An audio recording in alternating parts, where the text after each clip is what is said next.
All right, and just like that, we have made it to Friday here on the Live Zone. I'm producer Chris filling in for Guy Lambert, and we've got another busy day on the way. The government shutdown dragging into day 10. The NFC East wide open after that Eagles loss last night. We're going to talk to John Booty all about that coming up. Singer James Maslow is going to join us live to talk about his new song and why he was at the White House this week.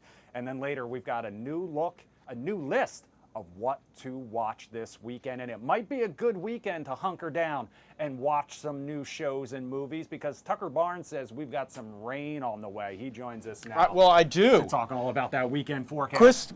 Producer Christopher, Yes. Yesterday, Guy and I went through the list of the most handsome men here at Fox 5. I want you to know. Guy and I came in 1 and 2. Right, as I would have Chad expected. made the list. Chad definitely Steve needs to made make the list. Uh-huh. I suggested that you'd be next. Guy wasn't as enthusiastic, so I just want to know if there's a Fox local rivalry with you two. Yeah, I see how it goes. Okay. All right, fair enough. Okay. Guy Lambert, you just made my list, buddy. Also, In the everything I meantime, told you is not true. I'm just trying to stir used trouble to with these two. Tucker's tall tales, as we call them. Okay. All right, let's do the forecast. Yeah, so rain is going to be, well, we're going to have a big coastal storm, and I'll show you what's going to be happening here, Chris. But it won't be an issue this afternoon. So we're fine Friday afternoon. Most of your Saturday, although it'll be cloudy, it won't be rainy. By Sunday and Monday, that's when the coastal storm will really start to show its impacts across our area. 57. How about a cool afternoon for you? And we'll go from sunny, see the sunshine there, that's a live shot, to mostly cloudy this afternoon. If you look carefully, and I know you will for me, see the clouds coming in off the ocean there, down towards Salisbury.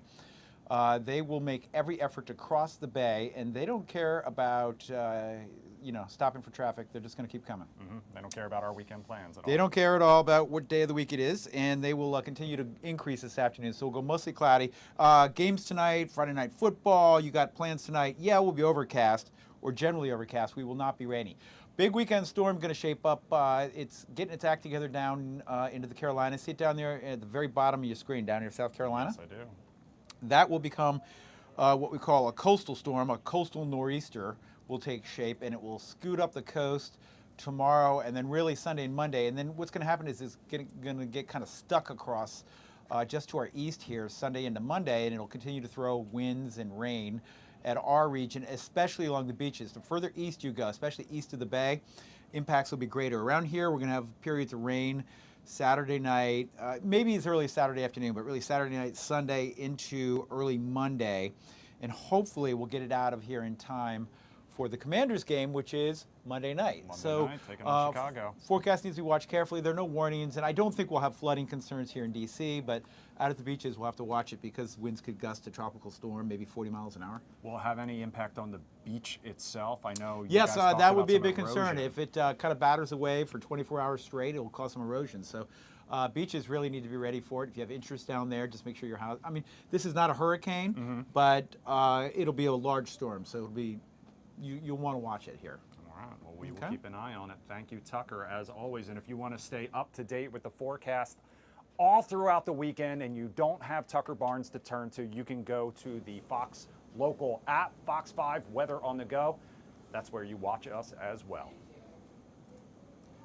All right, just about 12:03 on this Friday afternoon. Let's check some of the headlines you're following on fox5dc.com now. And we begin in Montgomery County, Maryland, in a community in mourning. An 11-year-old girl hit and killed by a school bus Thursday afternoon just blocks away from Earl B. Wood Middle School in Aspen Hill. Authorities tell Fox 5 the girl had left school and was heading home with her bike around 3:15 in the afternoon when the bus driver turned from Bower Drive onto Russet Road and collided with her. The bus was carrying students at the time.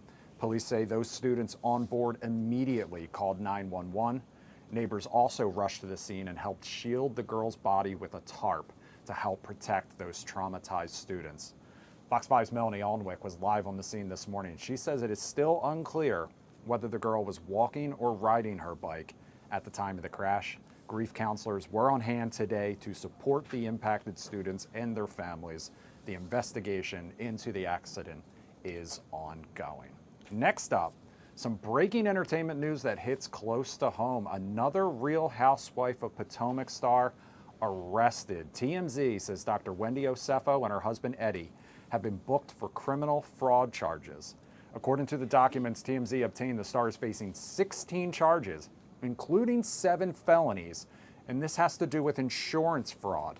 She also faces 1 misdemeanor count of making a false statement to police. Those charging documents, which Fox 5 has also obtained, prosecutors say the couple claimed they had been the victims of a home burglary. But prosecutors maintain the couple conspired to commit insurance fraud. They were booked last night in Westminster, Maryland. Dr. Wendy has been on The Real Housewives for 5 years. We'll have much more on this story coming up this afternoon on Fox 5. We'll also talk about it in Celebrity Dish with Poet Taylor in just a little bit. Before then, we want to get to some of the big political headlines that we are following, and for that, we want to turn to Georgia State Senator Josh McLaurin joining us now live. Good afternoon. Thanks for joining us here on the Live Zone. Good afternoon. Happy Friday. Happy Friday. All right, not a happy Friday for some federal workers, though. We want to start off with day 10 of the government shutdown now. At this point, there appears to be no end in sight. The Senate not expected to vote again until Tuesday. That means federal workers, including members of the military, will be missing paychecks. Josh, I want to get your reaction to what's happening on Capitol Hill and at the White House right now. Sure. So where we are this Friday going into the weekend is that this shutdown narrative is evolving. It started with each of the sides taking their initial positions and sort of seeing how the next week would go, right? And I think at this point we can conclusively say that the Democratic strategy of focusing on healthcare subsidies has been succeeding in the polling and has been really putting the fire under House Republicans and Senate Republicans in the White House. What we're seeing now is that this narrative is expanding to include all the federal workers, as you just said, who are going to be suffering directly from a loss of a paycheck. And not just, federal employees that work in DC in the bureaucracy, but the troops, but military families all across the country and the world who rely on that payroll. I've seen a couple examples of Republicans under fire from their own constituents, specifically because of this issue. How can you leave military families without a paycheck, especially at this time of year? And so that is starting to happen. My heart goes out to those families. Nobody wants to see them suffer. And so then the question is, are Republicans in the majority willing to bear that political cost to die on the hill of continuing to claim, again falsely, that people who are here without documentation illegally are getting health care that's subsidized by the federal government? Again, that is not true, and that has been the number one talking point for Republicans. So I think the pain point is going to increase exponentially in the next few days. 10 days is a lifetime in a shutdown because of all the factors we're discussing, and it's crazy how much it can change from day to day, but that's where we are going into the weekend. I know for a fact some House Republicans are asking Mike Johnson, why are we not in D.C. taking votes? The fact that they are on recess is starting to rankle, I think, even the members. Let me ask you a question from the point of view of the American people, the voters. Are either party coming out of this looking good, quote unquote? Obviously, Chuck Schumer got a lot of attention for his comment that, quote unquote, the Dems were, doing well. This was helping them, type of a thing.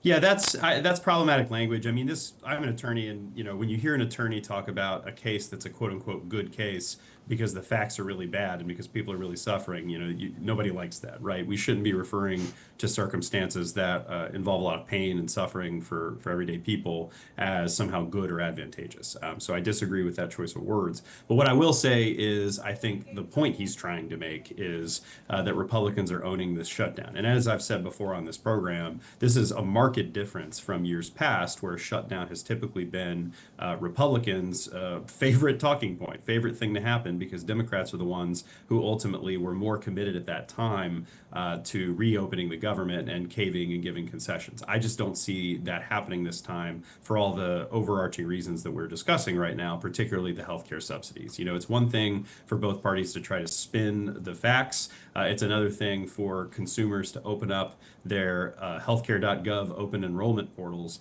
and see that their subsidies for a bronze plan have gone from, or their premiums rather, from $300 to $900 a month. Silver plans from close to $1,000 but under $1,000 to $2,000, $4,000 or other multiples of that. So those facts don't lie. Those facts can't be spun, and I think that is ultimately what's going to determine the conclusion of the shutdown. Two-part question for you now. How long do you see this shutdown lasting? How much longer do you think this can possibly drag on? And what will it take, do you think, in your opinion, to get both sides back to the negotiating table? Well, if Democrats are smart, I think the healthcare subsidies thing becomes the sticking point, right? Rule of any negotiation is that you want to clearly communicate. You want to say to the other side, if you do this, then we will cooperate, right? You don't want to move the goalposts. So I think Democrats would be best served getting a win on the healthcare subsidies for all of America. Because here's the thing, if Democrats get that political win, it's not going to go away, right? For the rest of the midterm cycle, all the way till 2028, Democrats can be messaging, we're not the ones who wanted to take those subsidies away. We had to fight, we had to shut down the government just to get the subsidies back in your pocket, right? And so that message will still be there. Now, in terms of Republicans' willingness to compromise on that, I can't say for sure. All I can say is, just as I said a minute ago, that the costs are increasing exponentially every day that goes by. And so it's not just the subsidies, it's not just the payroll for military families. These effects, air traffic controller shortages, right, are another issue. People who are trying to get from A to B. So these types of problems will continue to compound at an exponential rate over the next few days, which is why these things typically don't last very long. All right, let's head from D.C. up to New York now, where the Justice Department has indicted New York Attorney General Letitia James, accusing her of mortgage fraud. The case, coming out of the Eastern District of Virginia, stems from a 2023 mortgage that James took out to help her niece buy a home in Norfolk.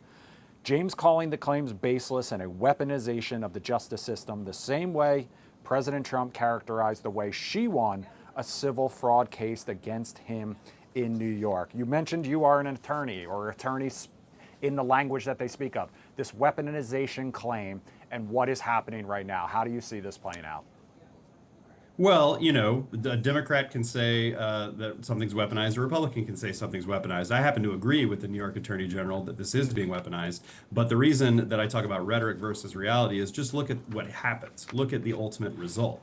In the Trump case that the New York Attorney General brought, there was an indictment and a trial and a conviction by a jury of Trump's peers in New York.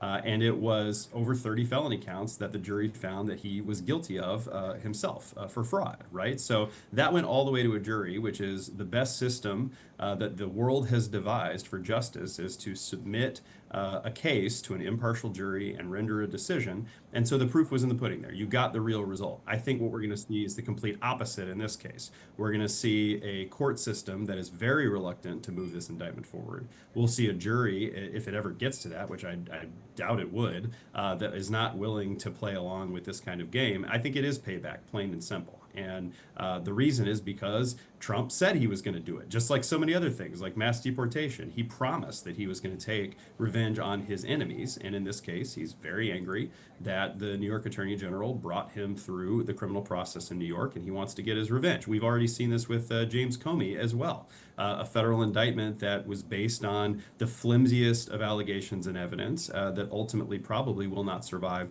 in the court system. So I have two messages for the audience today. One is that we do have a system in place where courts and juries can serve as a final check on this type of prosecutorial abuse, and thank God we do. But the second message is we can't be continuing to kick the can down the road and hoping that somebody else in this Trump era will take responsibility and save us. It should not be up to courts and courts and juries to stop this type of abuse. We need to restore real ethics at the Department of Justice. The fact that you had Republican appointees, some of whom I went to law school with, who were resigning rather than bring flawed indictments or they're refusing to take orders that are unethical from a new Department of Justice that Trump is trying to turn into his personal attorney arm. Those lawyers have dignity and ethics, and unfortunately, the more that they leave the DOJ, the more that you're left with the attorneys who are willing to carry out Trump's personal revenge plan. So whenever Democrats take power back at the federal level, we need to have a thorough and sifting review of how that department was abused so that we can hold people accountable. I know that this is a little bit of speculation, but you mentioned James Comey and now Letitia James, two people obviously on the president's quote-unquote enemies list. Critics say more could be coming. Is there anyone out there that might be nervous right now, in your opinion? I mean, I don't want to dox anybody by throwing out a bunch of names that I think could be on that list. I mean, heck, I went to law school with J.D. Vance. I could be on that list. Anybody who has ever spoken out against the Trump administration could be on that list. But I think the more important thing is to realize that these guys don't have strength unless people cow in advance. If people comply in advance and say, I'm worried about what the consequences might be if I speak out against Trump or any of his cronies, then we fail to maintain our institutions. But what I think you're seeing is a large number of people, not just in DC, but all across the country, who understand that Trump is not that strong, that a lot of his attempts at fascism, authoritarianism come from a place of weakness, both personally and in terms of his political coalition. You know, Stephen Miller has to say things like he won in a landslide, even though by the numbers that's not true, to try to justify the aggressive military moves that they're going to make in Portland and maybe Chicago. So, you know, it all comes back to shock and awe and optics. Trump is an entertainer. He's trying to create the illusion of strength. Going after his enemies is one way to do that. But at the end of the day, like I said, I think courts, juries, and frankly, the American people will put a stop to this. All right, let's go from national headlines to some international ones now, because tens of thousands of Palestinians headed back to the heavily destroyed northern Gaza Strip today as a U.S. brokered ceasefire takes effect. The deal has raised hopes for ending the Israel-Hamas war, with all the remaining hostages taken set to be released within days. However, questions still remain over who will govern Gaza as Israeli troops gradually pull back, and whether or not Hamas will disarm as called for in President Trump's ceasefire plan. President Benjamin Netanyahu, Prime Minister Benjamin Netanyahu, who unilaterally ended a ceasefire back in March, has hinted that Israel might renew its offensive if Hamas does not give up its weapons. So first and foremost, let me get your reaction to this deal and what comes next. Sure. Well, a lot like, you know, gas prices or anything else that happens under a presidential administration, there's a lot of factors that go into something other than just the president being in office. And so I think that Trump, in this case, is trying to claim credit. I mean, he even wanted that peace prize. I guess he missed out. But he's trying to claim credit for brokering this deal, when in reality, there's a lot that the age of the conflict had to do with the resolution. So my understanding is that the surrounding states around Israel were putting a lot of pressure on Hamas to release the hostages, basically saying that politically retaining the hostages that were left was not as advantageous to Hamas as it used to be in terms of the leverage that Hamas was getting out of that. So, you know, again, I say this every time I'm on. My heart goes out to those families, the hostages. It should not have taken 2 years to come to a deal like this. But as you say, there's still a whole bunch of questions. Deals like this have fallen apart in the past based on that governance question you identified. What will happen to Gaza after this conflict comes to a formal conclusion? And so it may be that we exchange the hostages, and God willing, that will happen.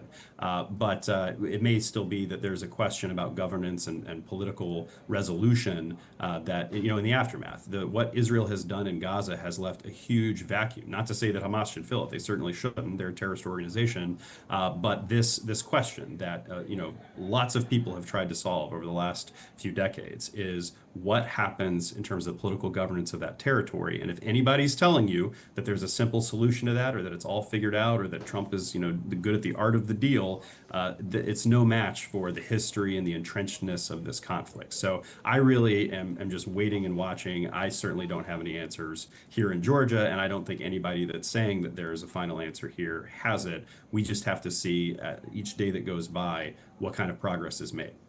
All right, Georgia State Senator Josh McLaurin, thanks so much for spending some time with us today on the Live Zone. Thank you. Have a great weekend. You too. All right, let's move on now. We're going to stay in the world of politics and the Trump administration, because there's controversy within the Department of Health and Human Services, Count them, 6 former U.S. Surgeons General have jointly issued a stark warning pertaining to Robert F. Kennedy Jr.'s shakeup at the HHS. And this all comes as the CDC has now formally approved his new vaccine agenda, which removes booster mandates for seniors and rolls back traditional recommendations. So now some scientists and health leaders are sounding the alarm. So joining us to discuss this is Joey McFadden. He's a writer and commentator with Young Voices, host of In Response, and Blue co-chair of the Braver Angels New York City Alliance. Thanks so much for spending some time with us on the Live Zone. Thanks for having me. It's great to be here. All right. So, Joey, you say science has given way to spectacle. What do you mean by that? Well, you know, the type of people who RFK Jr. has replaced on the Vaccine Advisory Committee, which is typically staffed by vaccine experts, and he's replaced these experts with people who are either, sort of normal establishment doctors who don't have much expertise in vaccine science, who may even openly disagree with him, but don't have really the chops to actually make a stand. And then people who are like total cranks. One of them would be like Robert Malone, who is a doctor who wrote this book called War. And it really is an example of just a very grandiose, narcissistic person who imagines this kind of dystopia that the government is trying to create. And he's not a vaccine expert. And he imagines the COVID vaccine was very deadly and it was part of this vast conspiracy by the state that's been going on since decades, since the Kennedy assassination. So there's this kind of crankery that is replacing real vaccine expertise. And as a result, now they're no longer recommending that the MMR vaccine be given to children. And it's not based on any scientific evidence, but it's based on this kind of story that con artists are telling, where they're bringing along their followers of 355,000 people on Substack or over 1 million people on X about the story where they're challenging the establishment, they're challenging the elites, they're taking them down. But what they're actually taking down is the public health. And some of them may even believe that they're right about this, even though they don't know that much about it. They just want to take down the establishment that they see as corrupt. So what advice do you have for people hearing this messaging and wondering about what it means for them? My wife is pregnant right now. We have had conversations with her OBGYN about what this means for our future daughter when it comes to vaccines. What advice do you have for people wondering what they should do next? I mean, that's such a good question. I think a lot of people feel very confused right now. I would say that we should probably listen to the major medical organizations outside of the government. They have not done a particularly good job messaging in defense of vaccines. I think that maybe they're starting to try to do that now, but I think that we should, listen to them. And I think that, have a conversation with your doctor. Many people are openly standing in opposition to RFK Jr., including people in his agency. So I think, unfortunately, it becomes cloudier and hazier and more difficult to understand what the right decisions are, because now different medical authorities are disagreeing with each other. But I think the best thing to do is to try to find doctors who don't sound like total cranks. And I'm kind of surprised that it's that difficult to do now. But, look for multiple different opinions and have a conversation with your own doctor who may not like RFK Jr. Well, you mentioned some of those institutions like the CDC. You say they may be entering their most fragile era yet. Talk to me about that. I actually don't think I said that. Where did I say that? Oh, I'm sorry. Entering the most fragile era yet? I don't think I've ever said that. Okay. I was going off of some of the suggested questions, but talk to me a little bit about these organizations and what's happening inside of them. If there are people working there who don't necessarily agree, if there are people there who are agreeing with the top-down type things, what impact will that have on organizations like that? Well, this is a sign of narcissistic leadership. Dysfunctional organizations, when they're taken over by like a narcissistic leader, someone like RFK Jr., and they become dysfunctional, and people will start standing in opposition to what the leader is saying or what the leader is trying to do. So it makes the organization function less well and not exactly serve in the public interest, but more so serve in the interests of the people on the Vaccine Advisory Committee who may have business interests in saying that vaccines are dangerous or in promoting an alternative lifestyle. Casey Means, who's the nominee for Surgeon General, has this lifestyle brand where she's promoting, like health products. And she doesn't really have great medical credentials to be on the Vaccine Advisory Committee, but she's promoting this sort of alternative lifestyle. And that, so you end up getting, people end up getting bad advice, basically. A lot of what these organizations use to do is give people good advice about health. And there's a breakdown in that now. And you also see requests from like large numbers of people who work there for RFK Jr. to step down. I mean, that's not an organization that can focus on doing science or medicine. All right. Joey McFadden, a writer and commentator with Young Voices, host of In Response and Blue co-chair of the Braver Angels NYC Alliance. Thanks so much for spending some time with us here on the Live Zone this afternoon. Thank you. Bye-bye. All right. We'll take a quick break. We'll be back with more right after this.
Welcome back to the Fox 5 Live Zone on this Friday afternoon, just about 3 minutes before the half hour, with a hostage deal now confirmed and the first returns expected early Monday. The world is watching Israel enter a new chapter of healing and hope. So our next guest, Maya Vorobyov, is the executive director of talkisrael.org to mentor and amplify young influencers telling Israel's story through culture, food, and human connection. She joins us live to discuss how our creators are using social media to repair Israel's image and bring a message of unity to a world ready to listen. Maya, thanks so much for joining us here on the Live Zone. Thank you, Chris. Good afternoon. All right, so Maya, with the hostage deal finally moving forward and the first hostages expected home on Monday, how is the atmosphere within Israel and within the community that you have helped build? Yeah, so definitely exciting news. I will say that it's a mixed feeling of relief and hope. It's been over 2 years of pain and fear from a war we didn't start, so we finally feel like we can breathe again. You can actually feel it in the streets in Israel. People are smiling, dancing, looking at each other, preparing everything to welcome the hostages to come back. And I will say, obviously, it's not only in Israel, it's all around the world. Our community of creators sending messages of hope and love. It's a one big community, so every life lost feels personal, and every hostage who's coming back feels like a family member who's returning back, so very exciting. Talk to me a little bit about what inspired you to create this community and how you mobilized so quickly. Yeah, so unfortunately, when you search for Israel online, most of the content you're going to find is very political.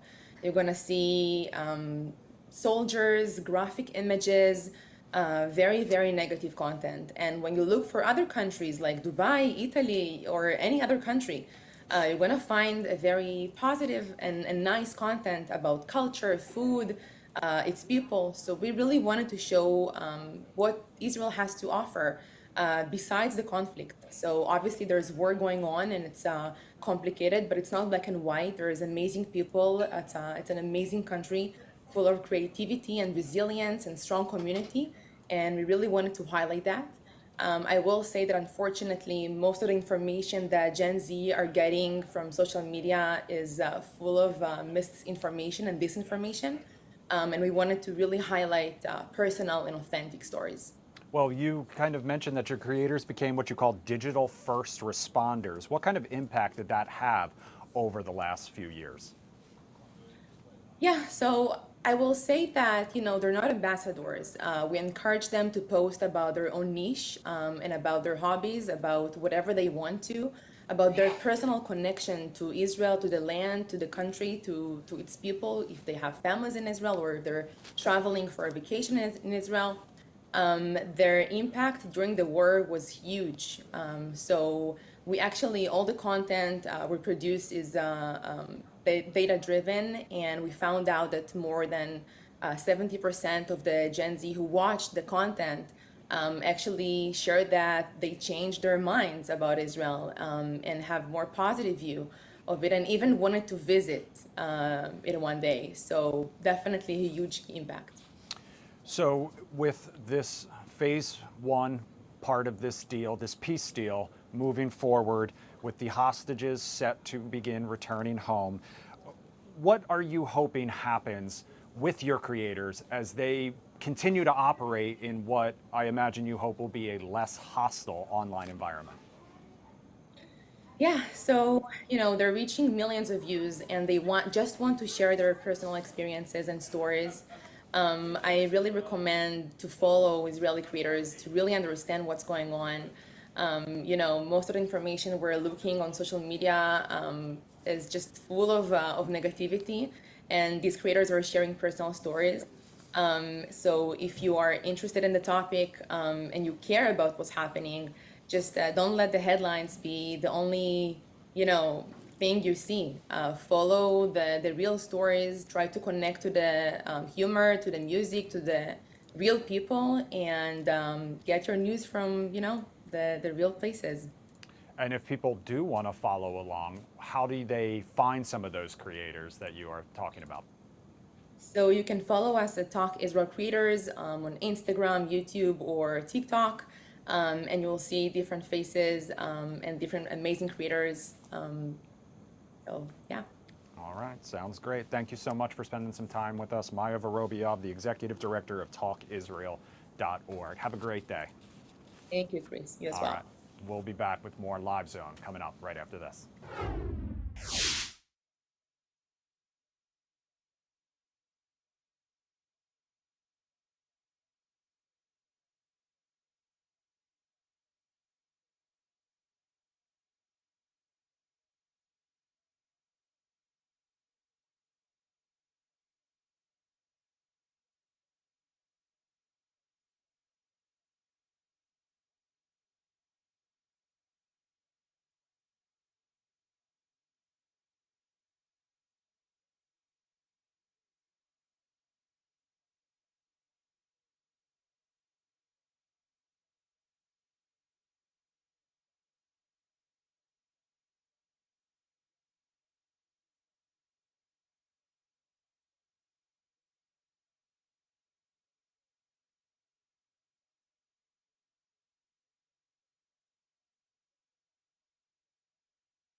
Welcome back to the Fox 5 Live Zone.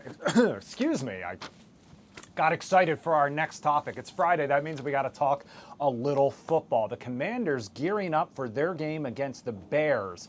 Not until Monday night. You got to wait a little longer, unfortunately. But remember, last year's Hail Mary, one of the most exciting games of the entire season, not just for Commanders fans, but all football fans. The team will host the Chicago Bears on Monday night at Northwest Stadium. The last time the two teams met, Jaden Daniels connected with Noah Brown for that game-winning pass.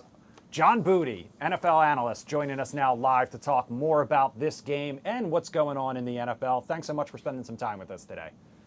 Yeah, thank you for having me on. All right, well, let's start off with the Commanders. They're coming off of a big West Coast win. Jaden Daniels, first game back. He beats the Chargers, who have been red hot so far this season. The Bears, though, also have won their last two. What are you expecting from this matchup on Monday night? Well, it's going to be a great matchup. It's going to be a hard-fought game. I believe the Bears are coming off a bye week, getting some time to rest and heal up. The Commanders, they did a great job out on the West Coast, away from home. They proved that they can win on the road, but now they come back home on a Monday night prime time. So I think they're going to bring that momentum with them, and they're going to know there's a chore ahead of them, because the Bears are going to look at this like, okay, we gave it away last time we played these guys, and so this one cornerback may have revenge because he want to play up the park because he made a mistake. But the team's going to say it's a prime time game, and we want to just spoil the momentum that the Commanders are going to have going into this game. Well, you mentioned the injuries on the Bears side. Obviously, the Commanders have been dealing with their fair share as well. What are you expecting to see any of those players back, and what kind of impact does that have on the team? Well, if you get back some key players, injury bugs happen. But I'm an old school guy, and like next man up. But when you get some key players back, I don't know if McLaurin is Scary Terry's coming back to play, and I don't know if Brown is going to be back. But if you get some guys back, that's all it's going to do is add to this fold. Just like when they got Daniels back, his leadership, his play spoke for itself and speaks for itself now, and so you hope to get a good group of guys back so they can play some good sound football. Yeah, Luke McCaffrey, one of those guys who has definitely stepped up in the absence of Scary Terry. A lot of storylines heading into this game because it's also a homecoming for Bears quarterback Caleb Williams, right. Obviously born and raised here in Washington, D.C., but also the top two draft picks, the number 1 and number 2 draft picks going head-to-head as well. Talk to me a little bit about, those, not necessarily mind games, but just those storylines all kind of colliding here on this Monday night matchup. Everybody always want to see number 1 versus number 2, the two top guys that was drafted in the same year. So Jaden got the edge on them last year because Jaden took the Commanders to the NFC Championship game. So, but Caleb was coming home, and so he wants to show that he wants to come home and perform again. He's been playing some good sound football, so he want to impress his hometown that he's capable of coming in and spoiling a victory for the Commanders, as like Daniels did last week going to Los Angeles for the friends and family. So that's the rival, and this is a rival that you want to see grow for years to come.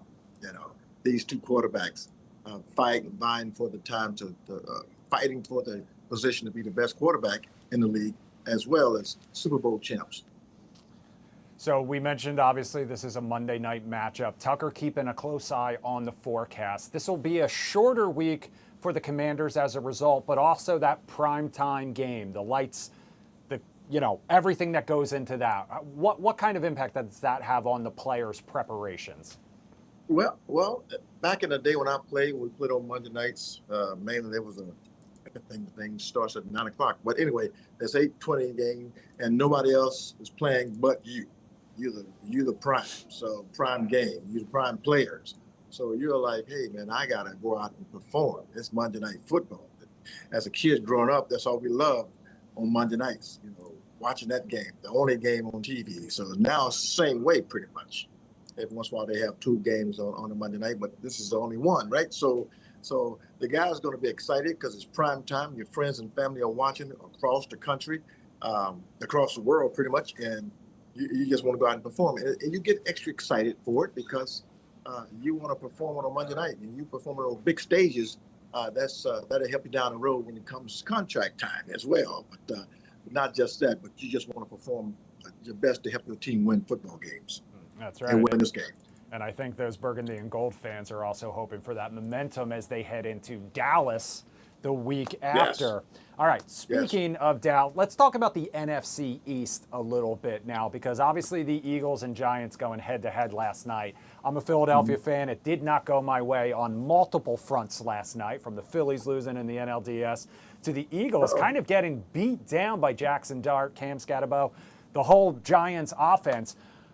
The NFC East, it's looking wide open right now, would you say? It looks wide open because the Eagles are struggling somewhat mentally, and they have some injuries, and physically they got to get on the same page, or mentally got to get on the same page with the offense coordinator. Defense like they took a step back, even though they had Carter out last night. I think Mitchell was out last night, but again, any team. Remember, the Giants had just beat the San Diego, but the LA Chargers the week before, so they had some momentum. So they're saying to themselves that we got a running back in that Scatterbo kid, and then we got a rookie quarterback that's going to play well. So we're going to make some noise in the NFC East.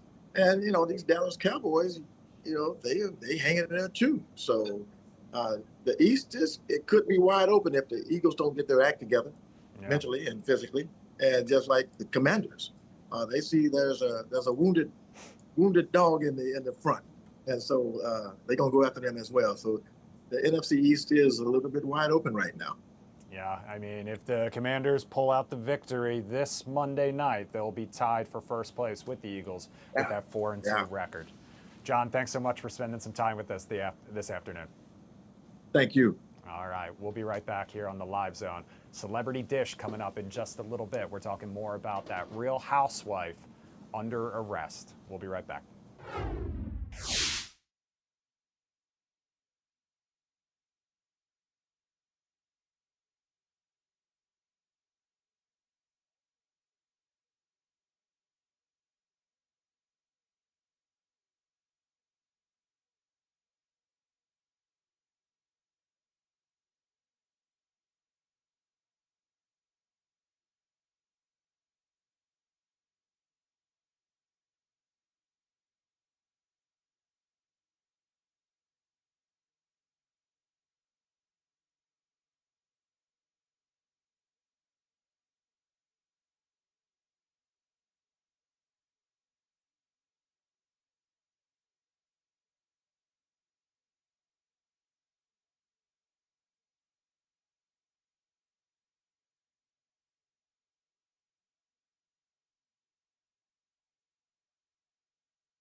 Welcome back to the Fox 5 Live Zone, 12:43 on this Friday afternoon. The big story still today, day 10 of the federal government shutdown. A little earlier this morning, House Speaker Mike Johnson went to the podium to speak out. Take a listen. Everyone, day 10 of the Democrat government shutdown. We're not in a good mood here in the Capitol. It's a somber day. Today marks the first day federal workers across America will receive a partial paycheck thanks to Democrats' obstruction to the system here. This is the last paycheck that 700,000 federal workers will see until Washington Democrats decide to do their job and reopen the government. Starting next week, American service members, many of whom live paycheck to paycheck, are going to miss a full paycheck. If Democrats don't end this shutdown by Monday, then that October 15th date will pass us by. You've got millions of American families who will now have to figure out how to make their mortgage, how to cover their rent, pay the car note, keep food on the table, because Democrats, Chuck Schumer, and his colleagues in the Senate are here playing games. Republicans have voted over and over to end this madness and reopen the federal government. We did our job. By way of reminder, the House passed a clean, nonpartisan CR 3 weeks ago today to keep the government funded and, by extension, to pay our troops and TSA agents and Border Patrol agents and air traffic controllers and the rest of our federal workforce. We had that vote 3 weeks ago. And since then, Senate Democrats have voted repeatedly to keep the government closed. In the Senate, they have now voted 7 times to block paychecks for 2 million federal civilian workers and 1.3 million active duty military men and women. Now, I want to be very specific so that everybody in America can clearly cut through the obstruction and understand exactly who is to blame for this chaos. In fact, would you bring me that chart just real quick? I just want to point this out. Let's just make clear. This is the votes to pay troops and federal workers, okay? This is the number of times that the vote has been done. September 10th, the GOP in the House voted to pay the troops and pay all these federal workers. The Senate did it on September 19th, September 30th, again on October 1st, and 3rd, and 6th, and the 8th, and the 9th. Every single time the Republicans voted to pay the troops and federal workers, and every single time the Democrats voted not to. That is the record. They'll continue to put this bill on the floor. It'll be on the floor again next week in the Senate. And we'll see how many times they want people to go without paychecks. The Republicans are not playing games here. We sent a very clean, simple CR. You see this. Thank you so much for that. We are doing the job and making sure that the American people are taken care of. But judging by their behavior right now, the Democrats don't appear to be in any rush to end this pain. There's some headlines I brought you this morning. I just want you to hear what's being said about this. CNN headline from yesterday, quote, Democrats say even missed paychecks for U.S. troops won't be enough to end the shutdown alone.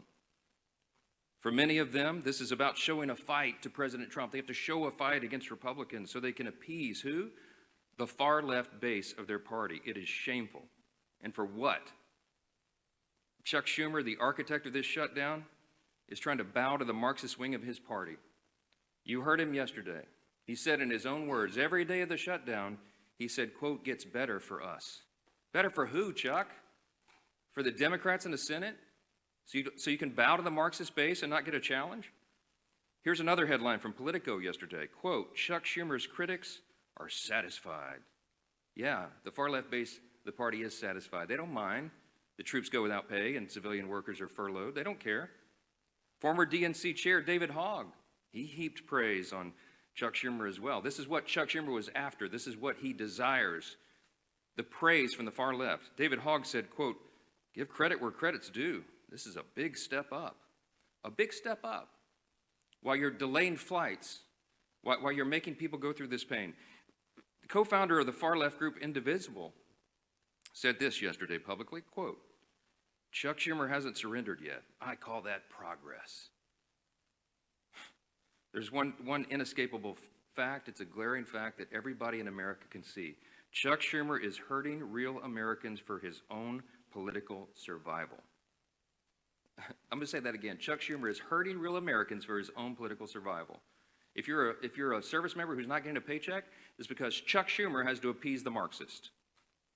Cut and simple. It's plain and simple. Shame on you, Chuck. Every Senate Democrat who's going along with this, you lack the moral fortitude to do the right thing. This is the first time in history, the first time in the history of the United States Congress, that a party has shut down the government over a clean CR. We frankly didn't expect this. We sent over a no-frills 24-page document to keep the lights on, keep Congress working, to keep the paychecks flowing, and they stopped it because they're afraid of the far left. I'm just going to walk through a quick sample of the devastating impacts that Americans are feeling as we speak right here, because this is real. And you'll note a theme here. A lot of these are blue states where their Senate Democrats are over here keeping the government closed. In California, home of the nation's largest civilian workforce, more than 250,000 federal workers are now working without pay. Both the Democrat senators, Padilla and Schiff, have now voted 7 times to block those paychecks. In Virginia, there are 189,000 federal employees, nearly 5% of the state's workforce, that are waiting on their next full paycheck. And both of their senators, Warner and Kaine, refused to pass a clean bipartisan CR that Democrats supported 13 times under Joe Biden in the previous 4 years. In Maryland, Maryland is a hub of trade and commerce. You have 150,000 federal workers there. Both of their senators, also Brooks and Van Hollen, have voted 7 times to keep the government closed. In Georgia, home to our nation's busiest airport, there's close to 110,000 federal workers, including thousands of TSA agents and air traffic controllers, now being forced to work without pay. You guessed it. Senators Ossoff and Warnock voted to block those paychecks too. Arizona, 58,000 workers serve the federal government, including many Border Patrol agents who are working hard to keep us safe. That hasn't stopped Arizona Senators Kelly and Gallego from blocking funding 7 times for the paychecks for their own constituents. In fact, they have so much idle time, they're having publicity stunts, posing publicity stunts outside my office. In New York, let's talk about New York because this is interesting. It's the home to both of the Democrat leaders, both in the Senate and the House. 115,000 federal workers are waiting on Hakeem Jeffries and Chuck Schumer and Kristen Gillibrand to come to their senses and end this shutdown. Chuck Schumer said himself, with every day of the shutdown gets better for us. And what does that look like? We're talking about 2 million civilian workers, 1.3 million active duty service members, everybody being hurt because of it. Chuck is what they're doing right now. I've been asked many times in interviews over the last couple of days, you seem angry, you don't get angry a lot. I don't, but this is beyond the pale. What Chuck Schumer's doing right now, it's sickening. It's sickening to hear him say it's better for him and his party when it's so terrible for real Americans. Millions of people are experiencing real pain because of these political games. And you'd think after 44 years in Congress, Chuck Schumer would know better. But it seems apparent now that he spent too long in Washington to understand the real pain of real people. We're going to share a few more things with you about this morning and to talk about some of the real-world impacts on federal law enforcement. We've asked our House Committee Chairman, the Chairman of our House Administration Committee, Brian Stile, to come and talk a little bit more about that. So Chairman Stile, thanks for being here. Thank you very much, Mr. Speaker. Thank you for your leadership. Chuck Schumer yesterday said every day gets better for the Democrats. That's certainly not true for the men and women in blue. Today is the first day that the men and women of law enforcement here in the United States Capitol, U.S. Capitol Police, are not receiving pay that they earned since the beginning of the Chuck Schumer shutdown.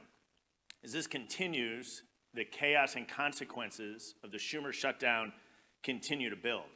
Yet the men and women in law enforcement are asked to go out and serve and protect us every day. Chuck Schumer and Hakeem Jeffries will maintain a security detail, men and women that aren't being paid because of Democrats' decision to shut down the federal government. I chair the Committee on House Administration, work closely with the men and women of the United States Capitol Police, and they're suffering the consequences of the Schumer shutdown today. It's particularly concerning at a period of time when political violence is on the rise.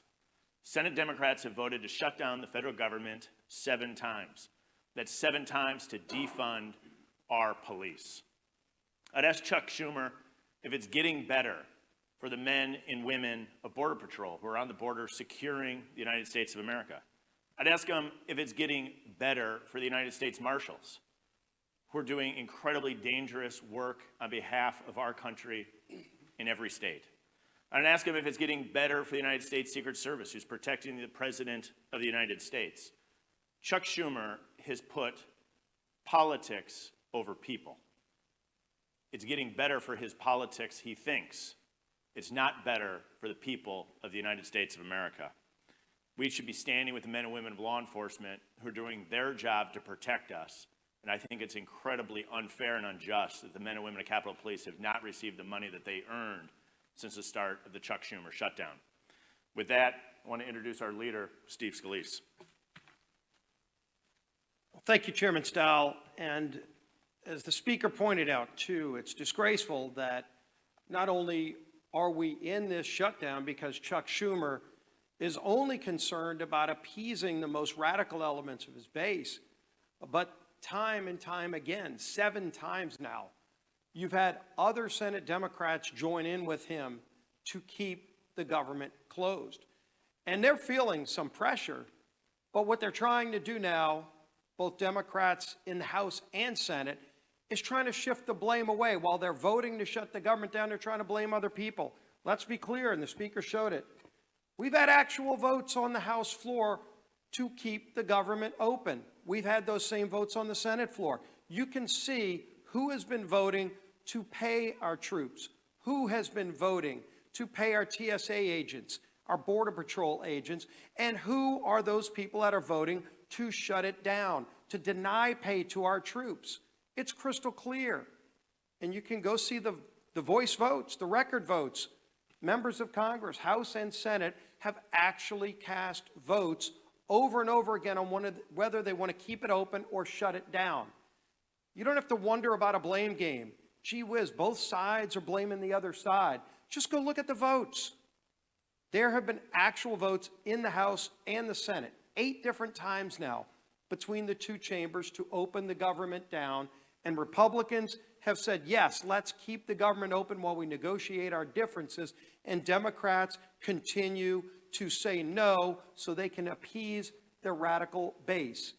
And so as Chuck Schumer denies pay to millions of federal workers, we know roughly at least 1 in 3 of every service member in America lives paycheck to paycheck. Now, should they get solace in knowing that they're risking their lives, some of them overseas, while their families are here, and on Monday, when we get to the date where paychecks would be cut, the government will still be shut down, and they won't even be getting a paycheck on the 15th.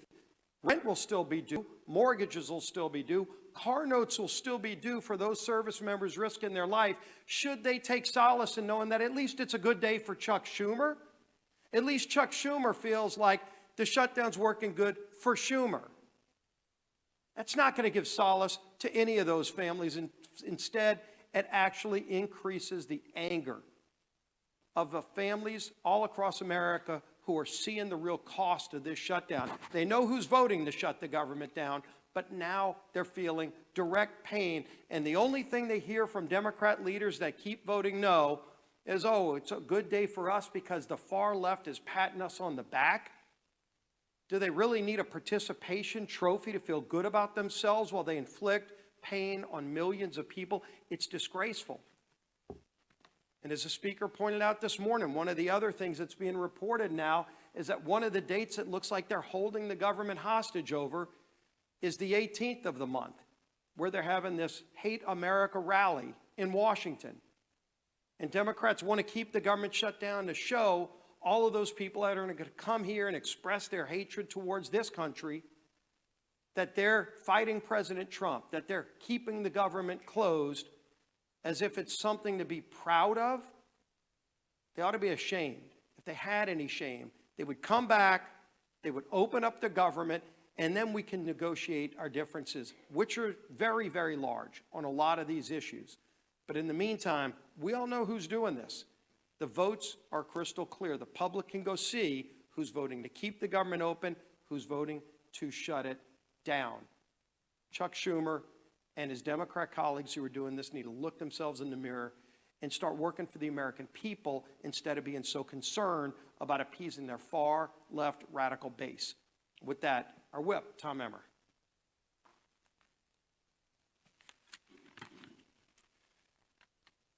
I'm going to go back to Chuck's words again. Quote, every day gets better for us. You reopen the government and we lose our leverage. The point of this shutdown is not just suffering for suffering's sake, but to make a point. These are actual quotes from Chuck Schumer and Senate Democrats over the last week. You don't have to take our word for what their motivations are in shutting down the government. They are spelling it out for you and all of us. This is about one thing and one thing only: to score political points with the terrorist wing of their party, which is set to hold, as Leader Scalise just commented on, a Hate America rally in D.C. next week. And they've forced military families, air traffic controllers, border patrol agents, farmers, veterans, TSA agents, and federal workers to pay the price. We're now on day 10 of the Democrat shutdown. Senate Democrats, including Senator Tina Smith in my home state of Minnesota, have had 7 opportunities to reopen the government, but they've refused every single time. Consequently, Americans across the country are experiencing flight delays. In a matter of mere days, 11,000 Minnesota National Guardsmen won't get paid. Federal workers are being forced to figure out how they're going to put food on the table for their families, just so the Democrats can maintain their leverage to make a point. It's despicable, it's disgusting, and it should be disqualifying. With election season right around the corner, I hope every single American. All right, you've been listening to House GOP leaders speaking out on day 10 of the federal government shutdown. We'll have much more on this story coming up this afternoon on Fox 5, the DMV Zone, Fox 5 News at 4, 5, and 6. In the meantime, it's 1:01 p.m. That means it's time for a little celebrity dish on this Friday. And here to help us serve it up is one of my favorites, the one and only Poet Taylor. Poet, thanks so much for joining us this afternoon. Oh, how could I not? And you look so good. I love seeing you in this space, Chris. Like, I love it. It's perfect. Thank you very much. And likewise, it's been a while since we've gotten to do Celebrity Dish over on Good Day at 10. I love the shirt, by the way, blood donor. Yes, we do an annual blood donors day with Howard University for those suffering from sickle cell. So this is our shirt. If you ever want to donate some blood, hop in my DMs. I got you. I got you. Excellent. Poet, you are one of the busiest people I've ever met in my entire life. Talk to me about what you got coming up this weekend. With knowing that people have like furloughs first of the month tomorrow, I'm taking over the Francis A. Gregory Library in Southeast from 1 to 4. Chris, you name it, we got it. Pumpkins, escape room, free food, giveaways, crafting. All you need is your library card to get in on the goodness. And then Sunday, you know, it's the weekend for the Because They're Funny Comedy Festival. I will be actually doing a free pop-up with Terry Goofy Jones at the Wharf where you can win tickets and a few other things. And it's just all about choosing joy in the midst of all this chaos and finding ways to fellowship in real life to kind of get people off their phones and back to us doing this. Yeah, hey, baby. I love that. Hey, baby, to you, too. I love that. And listen, speaking of getting off your phones, I was just having this conversation recently. I love this, like, recent push to, like, kind of go back to the way things used to be. The landline phones, physical media, so you're not just, like, I know we're streaming, and I want people to keep doing that, but I do love that we're kind of getting back to that connection a little bit more. Yeah, you're giving edutainment. Like, this is different than doomsday scrolling and comparing yourself to things that have been perfectly curated for viral moments. This is you doing what I call edutainment, that's copywritten, entertaining and educating along the way. Before this, you were talking about the government shutdown, and all of that has a place, but I also love that we're getting back to being social in real time, empathetic in real time, and really showing up like community can and has done forever in real time. So I'm happy to be a part of this movement. All right. Well, Poet, the first story in Celebrity Dish kind of combines both aspects, the news and the entertainment, because it's really a clash of both worlds for me. And we're talking about the Real Housewives of Potomac star, Dr. Wendy Osefo, and her husband. We just learned this morning that they had been arrested and accused of insurance fraud. I wanted to get your reaction to this story. You know, I've been doing a little research on it, and I want to say that what Candace said earlier on Celebrity Dish really rings true. I don't know the full story. I'm hearing there were things that happened, and then you finding out the things you were trying to get insurance for were either returned in your house. In one instance, one thing was on your hand in a social media situation. I don't know enough, Chris, to really weigh down, but I would find it very hard to believe that two people with so much to lose would do something so reckless that could lose everything. I'm gonna always go with, I wanna believe in the best of people first till I'm proven wrong. I just don't see it. It would be like me doing something wild right now on here with you. As hard as I've worked to get all that I got, to accomplish all that I have, to just throw it away on something like that, I don't know. Something in the water. Maybe they got a 2-week movie coming out, and this is like how you are doing, I don't know, like the kickoff for it, but I find it hard to believe. I'll put that there. Okay. Hard to believe. Well, we will keep following that story. Obviously, it's going to continue to make headlines. We'll have more this afternoon on Fox 5. Next up, let's talk about Jennifer Aniston, the famous Friends star now on Apple TV Plus, The Morning Show. She made a rare comment on her 20-year struggle to have children. During a recent interview with Harper's Bazaar, the actress slammed accusations that she didn't have children due to her busy Hollywood career. She went on to explain that her medical matters are, quote, not anybody's business, saying there comes a point when you can't not hear it. Aniston admitted that she is affected by the rumors, adding that she's just a human being. Poet, talk to me about this, because this seems like one of those one-sided things that women in Hollywood, women beyond Hollywood, get kind of accused of all the time. Meanwhile, 41 years old, going on 42 over here. No one's ever asked me that question. You know, I'm happy that somebody that people love as a celebrity is speaking out on it. A lot of people know my journey. I grew up in foster care. I was abused. I found out at 16 because of medical situations. It would be very, very hard for me to conceive a child because of what I've been through. And through my entire career in doing service, people have asked me that. Why you ain't got kids yet? Because you want to work all the time. It's not an easy conversation to have. And I think she's introduced the conversation of mind the business that pays you. A gut poking out don't mean I'm pregnant. It could mean I got a hernia or I just got a food baby. Don't ask me why I don't have kids. Instead, ask me about what brings me joy and how you can tap into it. And hopefully this starts the transition of us not centering family and stuff on the shoulders of women, because it's a conversation that is old and tired. If I want to have kids, I will. And if I want to be a super honor uncle, I will. And guess what? All of us got a life to live. So if you feel like it should be done a certain kind of way, do it with yours. Okay. How about that? That is about the best way you could possibly say this. And Jennifer Aniston is one of those people that has handled, obviously, all of it with grace. And this has gone back decades for her over the course of multiple relationships. So it is nice to hear her speaking out about it. Yeah, definitely. Stop asking us when we're having kids. Stop asking when we're going to leave something to start a family. Just, can we all grow and build and be great together? I think we could. I love it. If we let each other do it. Poet, I want to end with a combination of two of my favorite things, okay? We're talking about the DMV's own Shabuzi, and we're talking about Domino's Pizza. I'm not sure if you saw this collaboration. Domino's is launching a rebrand. Everything from their look, possibly the taste of their food. You see the logo in your hands. This is their promo video for it, their boxes, everything. It also includes new music and a new jingle written by Shabuzi himself. Do you like this? Because, and the only reason I say, the only warning that I have is that some other major chains have attempted a little bit of a rebrand, a new look this year, and it did not go well. I think it depends on why you're changing. Wyclef Jean said you should be willing to reinvent yourself every 2 to 3 years because everything around you has changed. Technology, trends, styles, music, what we like, what we hate.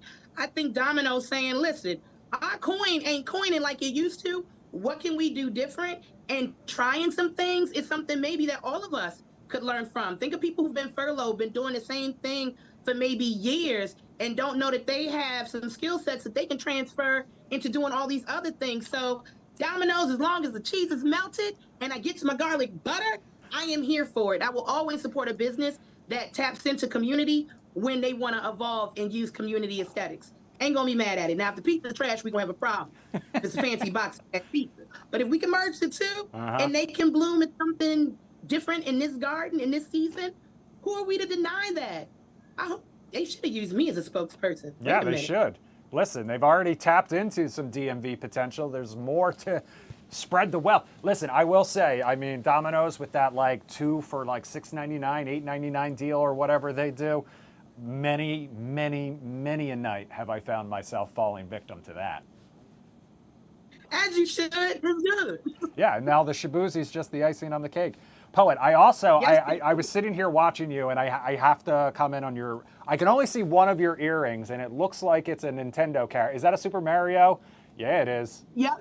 You got that. And then Oh, and Mario, shout out to the jeweler at Sycamore and Oak. She has custom earrings, pins, and I went in there and I'm a gaming girl to a degree, because my nephew will tell you otherwise. I love these. And I love couldn't them wait too. to wear them. Absolutely perfect. Poet, thanks so much for spending some time with us on this Friday. Thank you for spending time with me. Y'all be good to each other. That's Love right. And y'all. follow Poet, all of her travels around the DC and all of the ways that she's given back. Good luck with your event on Sunday.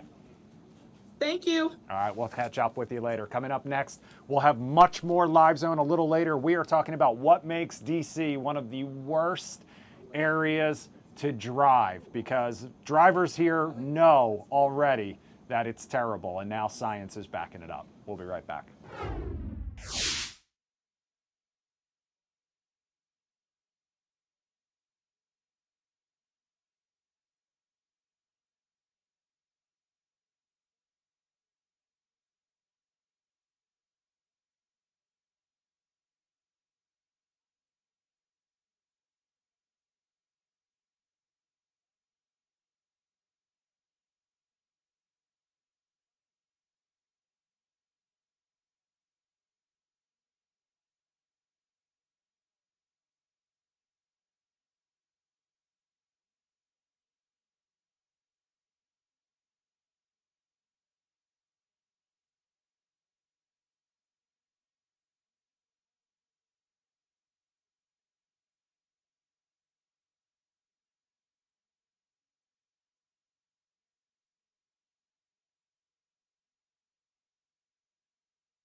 Welcome back to the Fox 5 Live Zone on this Friday afternoon, just about 1:15 now. Earlier this afternoon, we talked about President Trump and the deals that he has made for peace in Israel and Hamas.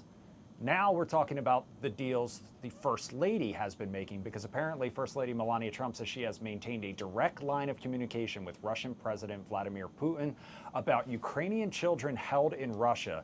And she says 8 have been reunited with their families and more are to follow. Take a listen. And complete with free will. A world where dreams will be realized rather than faded by war. Much has unfolded since President Putin received my letter last August.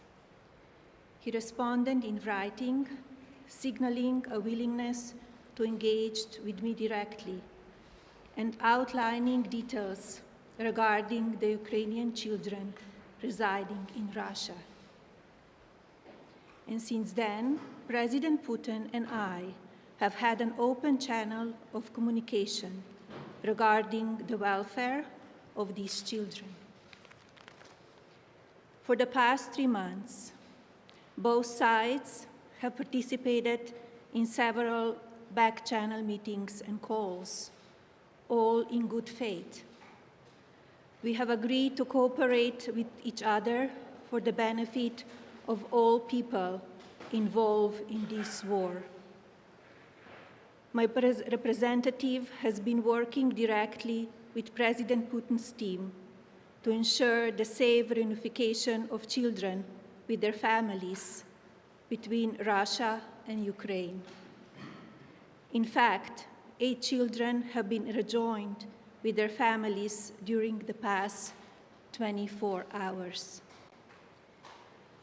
Each child has lived in turmoil because of the war in Ukraine. 3 were separated from their parents and displaced to the Russian Federation because of frontline fighting.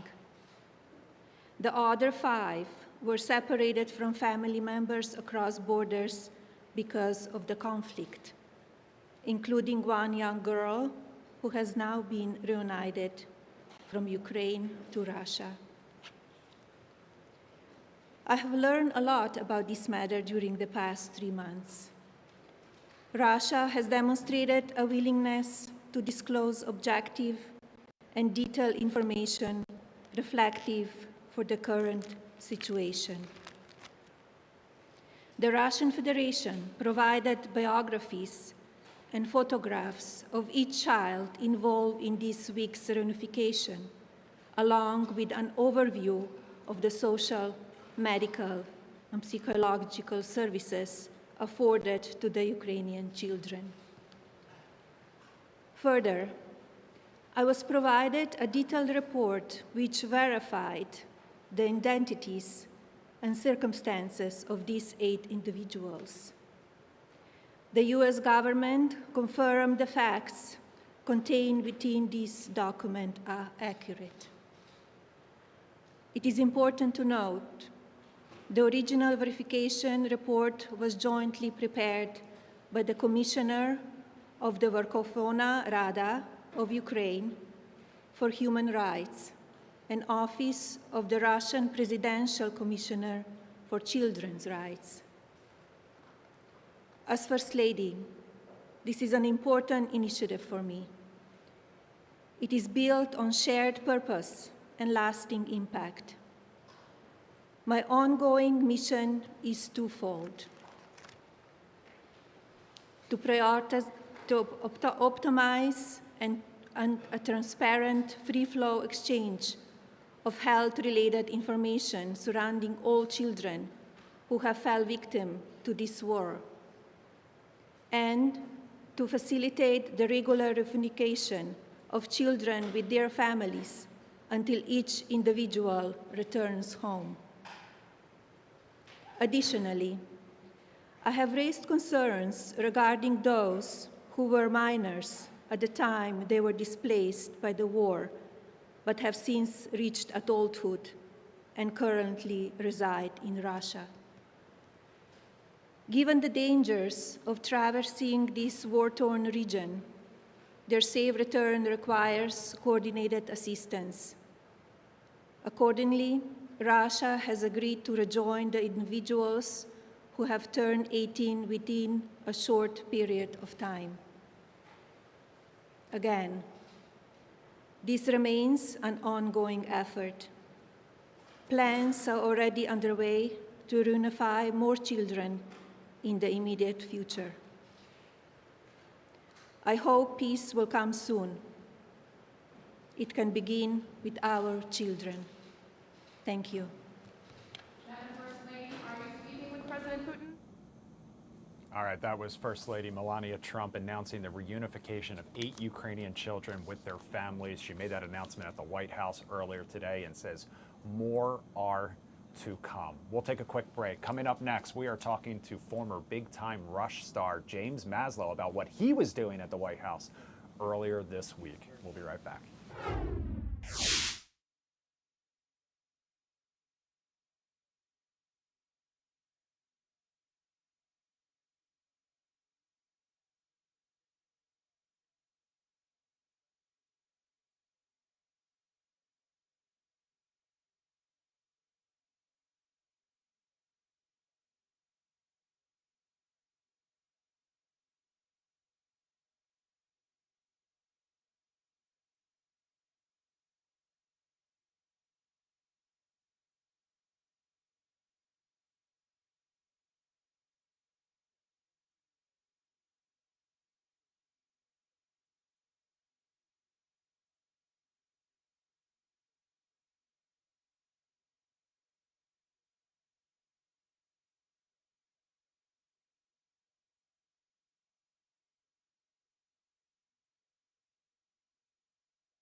Welcome back to the Fox 5 Live Zone on this Friday afternoon. So earlier this week, pop star James Maslow was right here in Washington, D.C., where he met with the Speaker of the House, Mike Johnson, and visited the White House. And he was there as Senator Marco Rubio presented a letter to President Trump, urging action on the hostage crisis.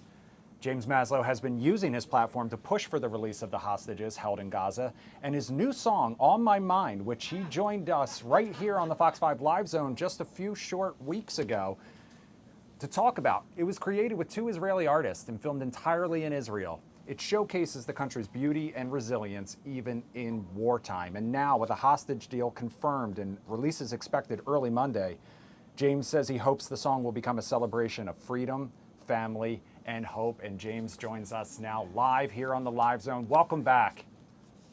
It's good to see you. Good to see you too. James, you were in Washington this week, obviously, meeting with Speaker Johnson and visiting the White House. You were there when this news broke. Talk to me a little bit about that.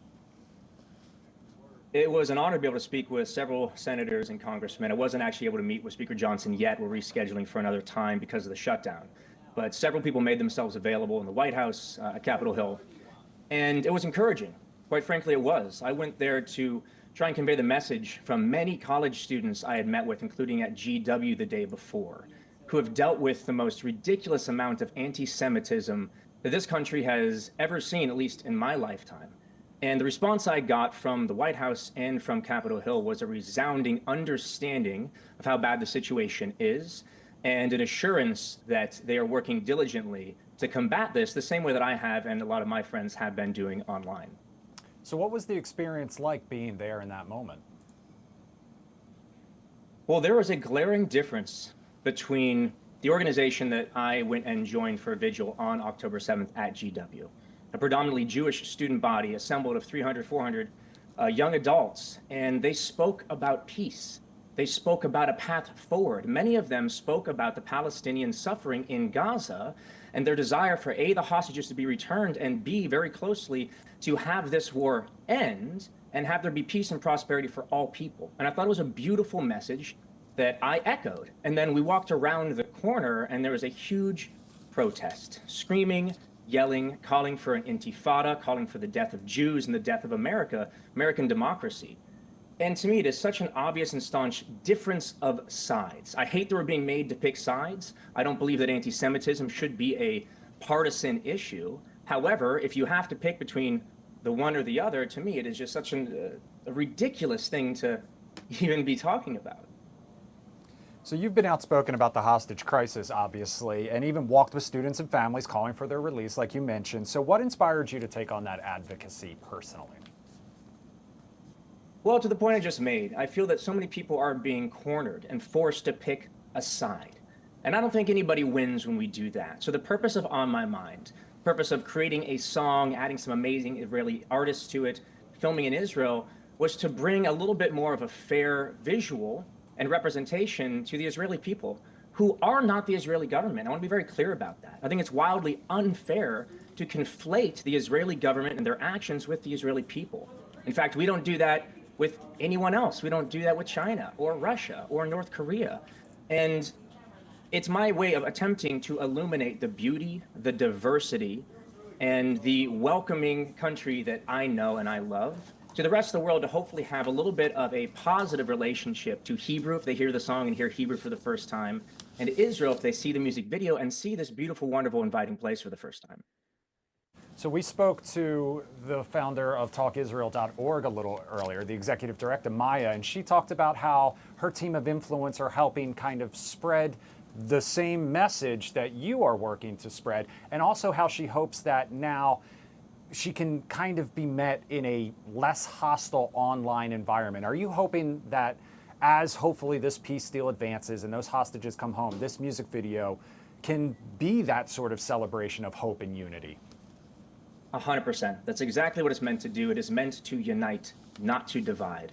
And I echo her sentiments and her hope that because we finally have a hostage release deal and an end to this war, and God willing, peace for the foreseeable future for a long, long time, that the rest of the world, especially the rest of my country, can find a path back to talking, path back to uniting over something, which, by the way, I feel should have been united from the get-go. If you want to scream Free Palestine, I'll stand with you and scream it so long as those two words are followed by these two words from Hamas. I thought we should all be united on that from the get-go, and unfortunately I haven't seen that, but maybe now people can find a path to some sort of unified message. So beyond music, what message do you want fans and audiences to take from your activism about empathy, unity, and using your platform for good? Well, I'm far from the first artist to use their platform and use music to attempt to bring peace to the world. But for anybody who is condemning what I'm doing or attacking me for doing it, I hope you can see through your initial frustrations that I'm putting Israel in a good light and speaking about Judaism in a good light and understand where it's coming from. And that my message is very much that of one of unity and of peace and trying to bring people to the table to have a conversation, talk to each other, learn from each other, and find a path forward. So what's next for you?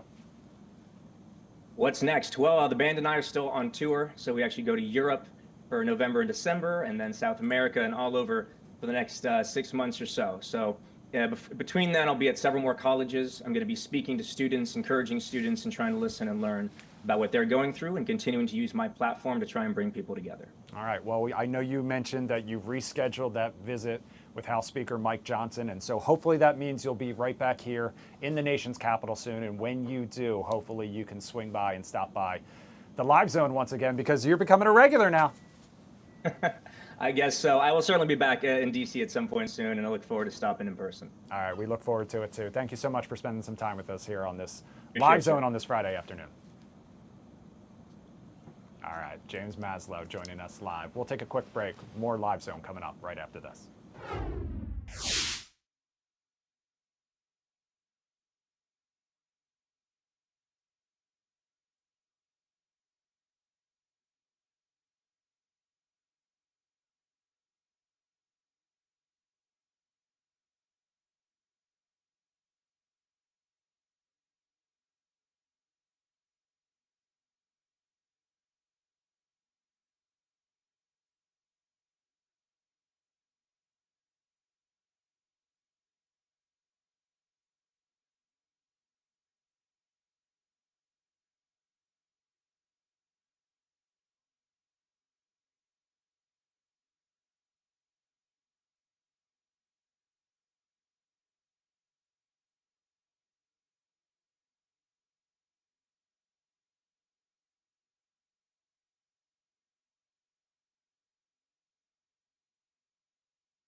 half past the hour on this Friday afternoon. We want to take you down to Tampa, Florida now. That's where Attorney General Pam Bondi delivered remarks earlier today on efforts to combat threats of political violence. Take a listen.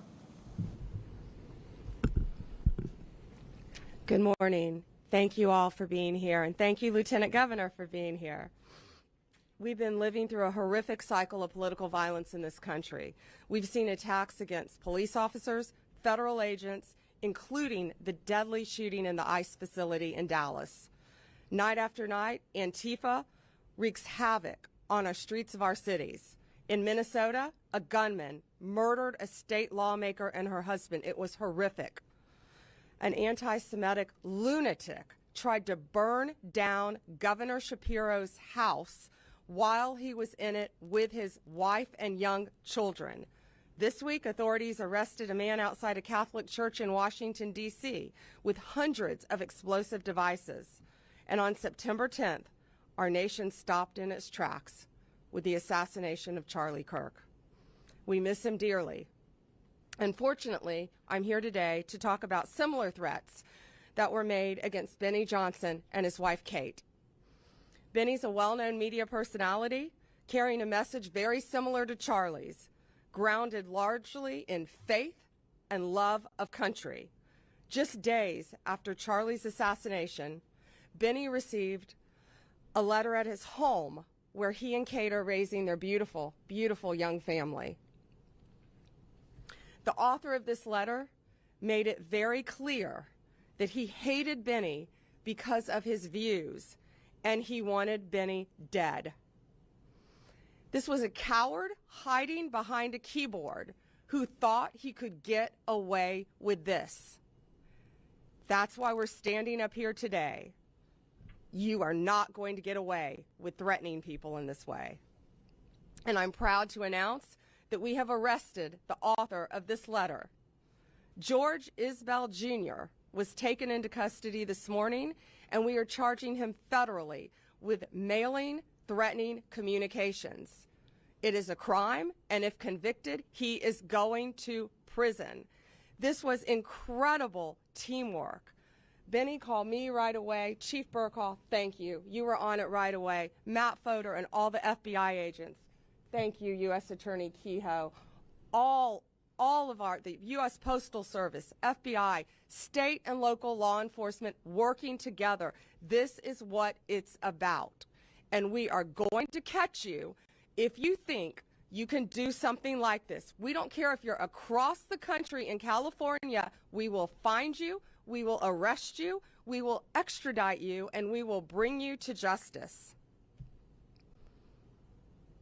We cannot allow this political violence to continue any longer. This arrest will serve as a reminder to many. Do not do this. We will find you.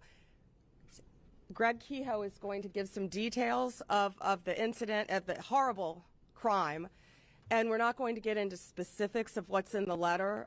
It's pretty horrific, and it's now a pending case.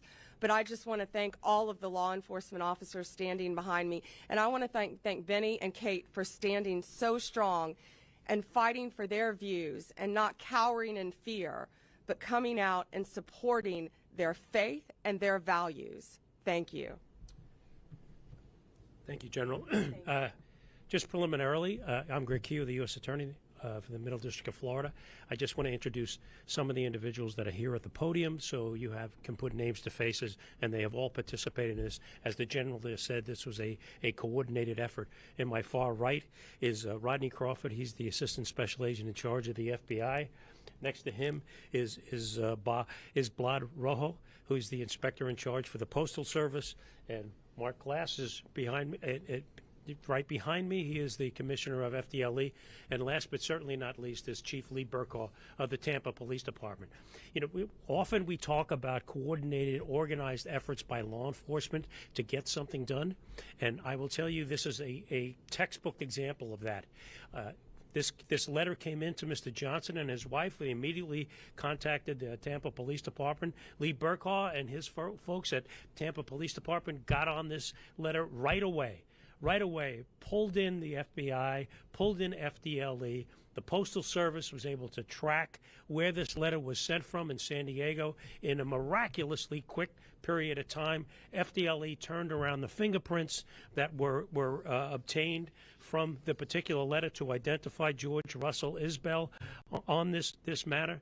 And there was an arrest by the FBI who was coordinating this outside the San Diego area in conjunction with the local U.S. Attorney's Office, the FBI in San Diego, and last but not least, the San Diego Police Department. What we have here, and you can look at the complaint that has been filed and that is before you, is a vicious, horrific letter threatening Mr. Johnson and his family, sent to Mr. Johnson's house. In the complaint that you'll see, and also it attaches Isbell's letter, he is calling for the extermination of Mr. Johnson, that he should be strangled by an American flag, that he hoped somebody blows his head off, and then some vicious, vicious comments thereafter. Ladies and gentlemen, we have been at this podium many times before, and I say this and I say it again to echo what the Attorney General has just said and what the Attorney General has said throughout the country when similar instances have come up. Such conduct will simply not be tolerated. It will not be tolerated.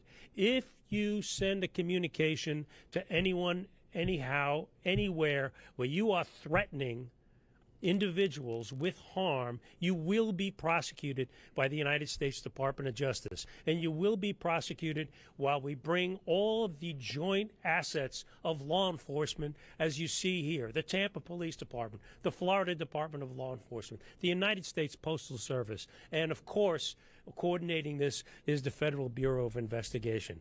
So the word should go out, and it should be no mistake that if you decide at any point, at any time, to write such a thing and send it over the wires, or in this instance, put it in the mails, you will be prosecuted and you will be held accountable. If we can just take a couple of moments, I know Mr. Johnson wants to make a few comments, and I invite you to do so. Thank you. Thank you. God bless you. Thank you. Thank you, officers. 1 month ago today, I witnessed my friend of 10 years, someone who I considered a brother, a loving husband, a devoted father, a generational leader, get assassinated on a live stream by a left-wing radical. Approximately 1 year ago, I witnessed the President of the United States get shot in the head by a left-wing radical, who also took the life of a Trump supporter in front of his daughters and wife. 2 months ago, Christian children kneeling and praying in a church were slaughtered by a left-wing extremist.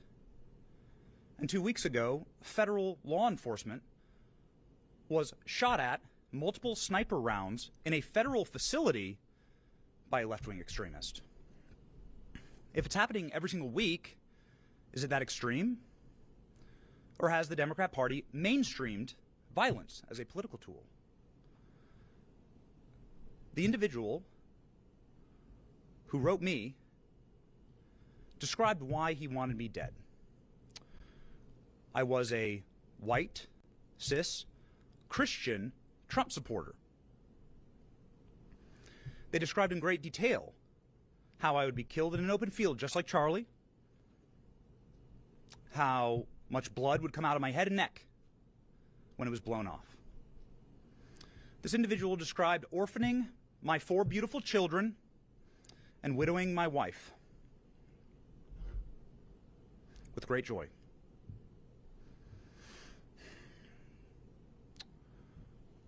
You might want to say another left-wing radical, another extremist.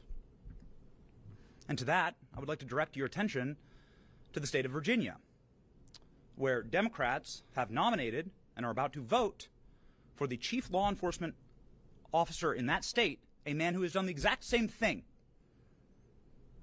an individual who's calling for the assassination by bullets of Republicans that he disagrees with. The killing of their children The slaughtering of, as he says, little fascists. Are my 4 innocent, beautiful children little fascists? Violence has been mainstreamed by the Democrat Party. It is not extremist, it is mainstream. And we need a moment of reckoning here. This has to stop. This cycle must end. Is any Democrat courageous enough to disavow violence? To call for individuals that espouse these things, like what happened to my family, or what's happening in Virginia, to call for those kind of candidates to step down? Will Democrats vote for that? Because if you're voting for that, then implicitly you're encouraging it, you're endorsing it. I don't want political violence. I want peace in my nation. I love this country. I want to be able to debate like Charlie did. I want to be able to raise my family in peace. That is our birthright. But you cannot make peace with evil as a Christian. You cannot unite with people who want you dead. I want unity in this nation. I want to be able to agree on more than what we disagree on. But for that first to happen, we must understand the battle. We are fighting good versus evil, darkness versus light. And good must conquer evil. Do not make peace with evil. To that end, and in conclusion, I would like to thank federal law enforcement, Pam Bondi, Kash Patel, Dan Bongino, the FBI, the DOJ, the Tampa Police Department, the detectives here, with absolute pinpoint accuracy, professionalism, courtesy, swift and tact. They were able to act instantly in order to make sure that my family was safe, potentially to preserve the lives of my children, and they're doing that for families all around the country in many different ways. Every American should unite behind that cause. No matter who you are, you should say, this is a country where families should be able to raise their children safely, where people can have peaceful disagreements, where we can all live together under one American flag. I just want to profoundly thank the Trump administration and federal law enforcement and local law enforcement for saving my family. I will never forget it. It is the greatest goodness that has ever been done to me. And that is a thing that every American can get behind. The Trump administration making America safe again. God bless them. Thank you. We'll take, do you want to, you have a few questions? Attorney General. Wait, I'll go left to right. Okay. Attorney General, I do know that it's unfortunate what happened to your family in that letter, but he just described that this is solely put on by the Democratic Party. Do you see it that way, that this is something that is caused by the Democratic Party?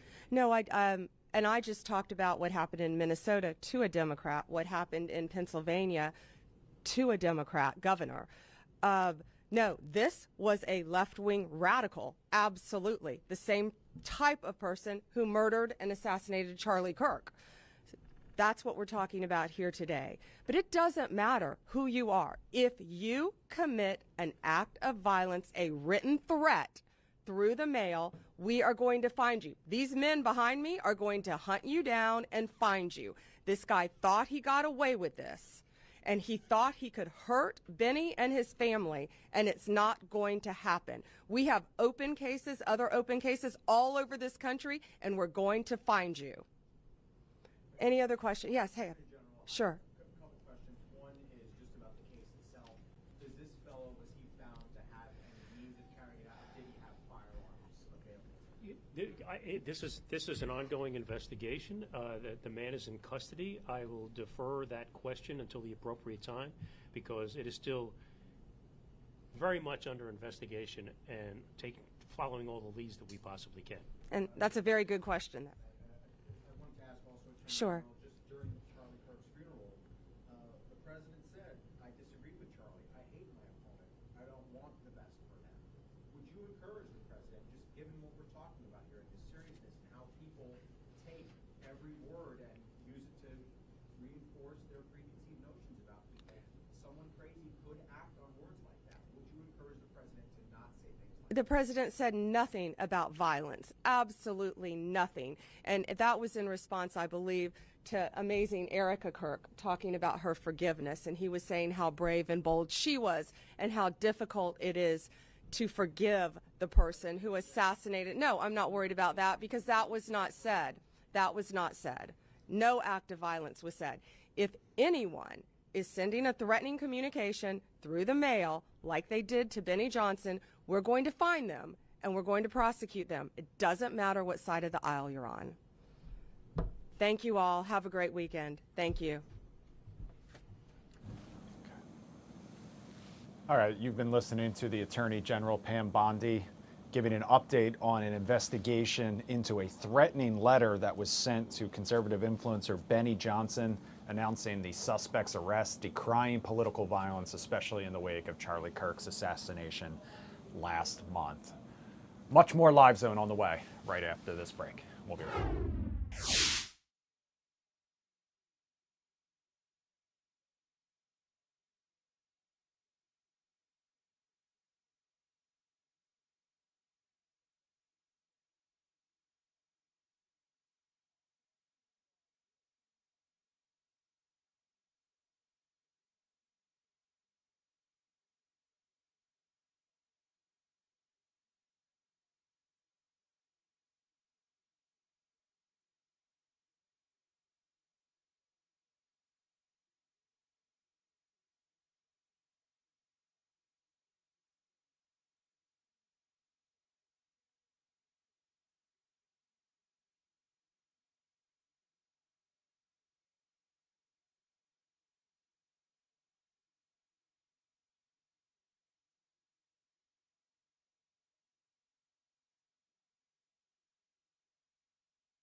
Might be a good weekend to hunker down and watch some new shows and movies because Tucker Barnes says we've got some rain on the way. He joins us now. Well, I do. To talk all about that weekend forecast.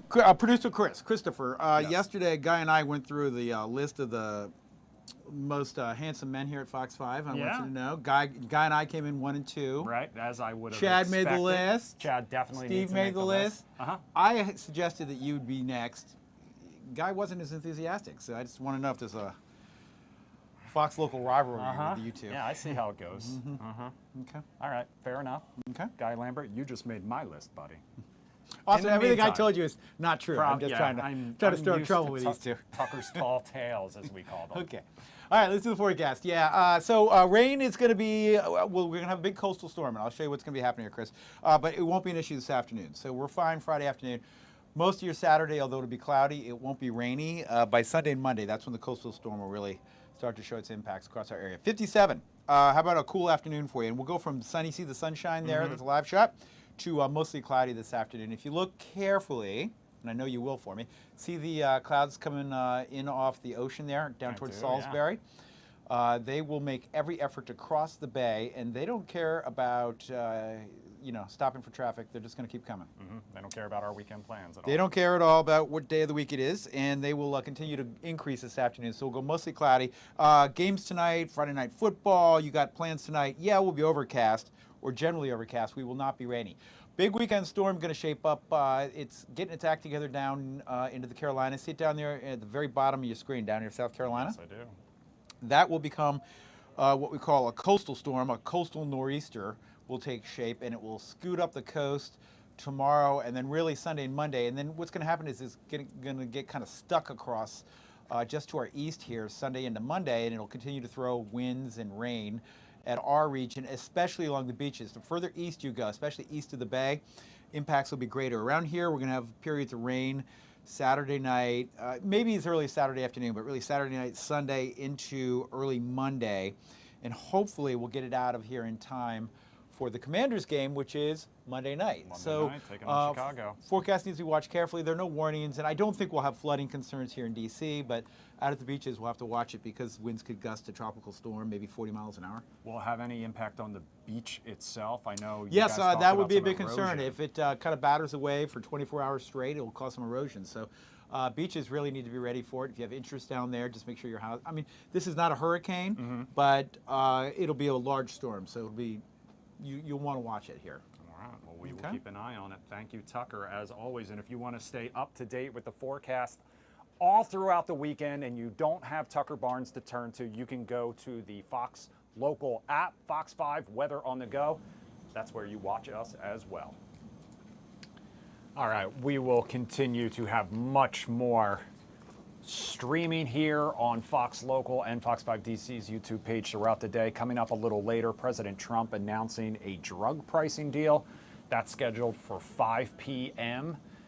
Then later, do you like it or not? Bisma Ahmed will be back, our Friday night regular, and we're going to talk to her all about her adventures with Jen Delgado at last night's Chris Brown concert, the Breezy Bowl, if you will. They put together a little montage for us.